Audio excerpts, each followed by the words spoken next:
ชีวิตและกฎหมาย ตอน ประเภทของการสืบทอดมูลมรดก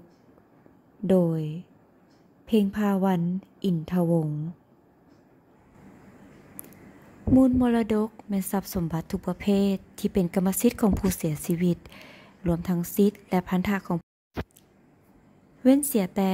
สิทธิ์และพันธะซึ่งกฎหมายหรือสัญญาได้กำหนดไว้ให้ผู้เสียชีวิตต้องได้ปฏิบัติด้วยตนเองในเวลาที่ผู้เกี่ยวยังมีชีวิตอยู่นั้นการสืบทอดมูลมรดกเป็นการตกทอดของทรัพย์สมบัติที่เป็นกรรมสิทธิ์ของผู้เสียชีวิตรวมทั้งสิทธิ์และพันธะของผู้เกี่ยวให้แก่ผู้สืบทอดมูลมรดกตามกฎหมายหรือตามพินัยกรรมมูลมรดกและการสืบทอดมูลมรดกมีความสำคัญหลายต่อพลเมืองทุกคนต้องได้รับรู้เข้าใจให้มันชัดแจ้งที่สุดเป็นต้นเป็นการสืบทอดมูลมรดกตามกฎหมายและการเฮ็ดพินัยกรรมมอบให้กฎหมายว่าด้วยการสืบทอดมูลมรดกได้แบ่งการสืบทอดออกเป็น2ประเภทคือการสืบทอดมูลมรดกตามพินัยกรรมและตามกฎหมายการสืบทอดมูลมรดกตามพินัยกรรมหมายถึงการรับเอามูลมรดกโดยผู้สืบทอดตามเจตจำนงของเจ้ามูลมรดกที่ได้มอบให้รัฐธรรมนูญกฎหมายได้ให้สิทธิแก่พลเมืองในการมอบทรัพย์ยกทรัพย์หรือการเฮ็ดพินัยกรรมให้แก่บุคคลใดหนึ่งหรือให้หลายคนให้องค์การจัดตั้งของรัฐรวมหมู่และองค์การจัดตั้งสังคมกองทุนมูลนิธิต่างๆหรือสงวนไว้ส่วนใดหนึ่งเพื่อเป็นบอนสักการะบูชาหรือรักษาให้ญาติพี่น้องที่ขาดเขินสามารถสร้างอยู่ทำกินตามเจตจำนงของตนก่อนเสียชีวิตเจ้าของทรัพย์ที่ยังมีชีวิตอยู่จะมอบยกทรัพย์หรือเฮ็ดพินัยกรรมแม้นให้ปฏิบัติตามระเบียบการที่กำหนดไว้ในกฎหมายว่าด้วยการสืบทอดมูลมรดกคือถ้าว่าเจ้ามูลมรดกหากมีลูก1คนแม่นบ่ให้เกินครึ่งหนึ่งของทรัพย์ทั้งหมดถ้าว่าเจ้าของมูลมรดกหากมีลูก2คนแม่นบ่ให้เกิน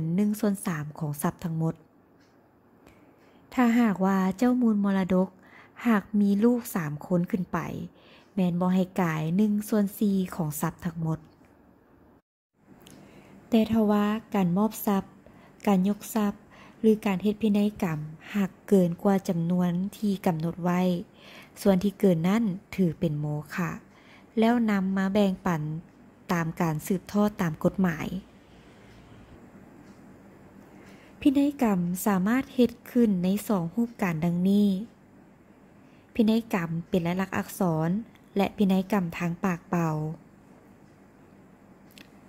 การเฮ็ดพินัยกรรมเป็นลายลักษณ์อักษรจะเขียนโดยเจ้าของมูลมรดกเองหรือให้ผู้อื่นเขียนให้ถ้าหากผู้อื่นเขียนก็ให้ต้องมีพยานอย่างน้อย3คนเข้าร่วมนำแต่ต้องรักษาไว้เป็นความลับจนกว่าจะมีการเปิดการสืบทอดมูลมรดก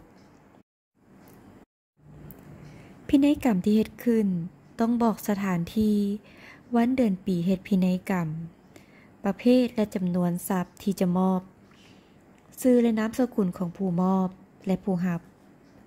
ผู้เขียนและของพยานผู้มอบผู้เขียนและพยานต้องลงลายเซ็นและแปะโป้ใส่พินัยกรรมหลังจากเฮ็ดแล้วไปขึ้นทะเบียนนำพนักงานทะเบียนศาลบอนเจ้ามูลมรดกอยู่หรือบอนที่ใกล้เคียงหรือนำไปไว้อยู่องค์กรปกครองบ้านสำหรับบอนที่บ่มีสำนักงานทะเบียนศาลพินัยกรรมทางปากเปล่าแม้จะเฮ็ดขึ้นในกรณีที่เจ้าของทรัพย์ที่บ่สามารถเฮ็ดพินัยกรรมเป็นลายลักษณ์อักษรย้อนตกอยู่ในสภาพอันตรายที่ใกล้จะเสียชีวิตย้อนสุขภาพอ่อนเพลียหรือย้อนสาเหตุอื่นจะเฮ็ดพินัยกรรมทางปากเปล่าก็ได้โดยซ่องหน้าพยานอย่างน้อย3คนพยานดังกล่าวต้องแจ้งข้อความทั้งหมดที่เจ้ามูลมรดกได้สั่งไว้ต่อสำนักงานทะเบียนศาลหรือองค์การปกครองบ้านในทันใดและชี้แจงสาเหตุที่พาให้เจ้าของทรัพย์นั้นบ่สามารถเฮ็ดพินัยกรรมตามลายลักษณ์อักษรได้ พินัยกรรมทางปากเปล่านั้นจะบ่มีผลใช้ได้ถ้าหากกายกำหนด1 เดือนนับตั้งแต่วันที่เจ้าของทรัพย์ได้กลับคืนสู่สภาพปกติการสืบทอดมูลมรดกตามกฎหมายหมายถึงการรับเอามูลมรดกโดยผู้สืบทอดตามที่ได้กำหนดไว้ในกฎหมายคือลูกซึ่งมีลูกคิงลูกเลี้ยงลูกหน้าของผู้เสียชีวิตผัวหรือเมียของเจ้าของมูลมรดกที่ยังมีชีวิตอยู่ญาติสายตั้งเช่นพ่อแม่ปู่ย่าพ่อเฒ่าแม่เฒ่าทวดของผู้เสียชีวิต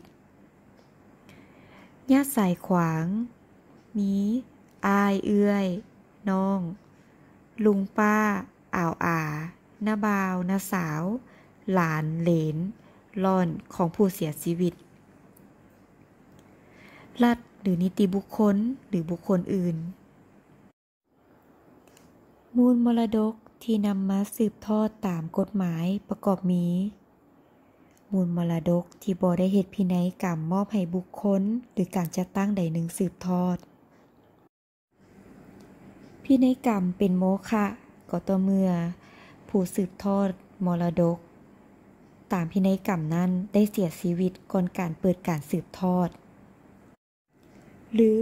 ผู้สืบทอดมูลมรดกตามพินัยกรรมหากบ่รับเอาการสืบทอดมูลมรดกที่ยังเหลือจากการสืบทอดตามพินัยกรรม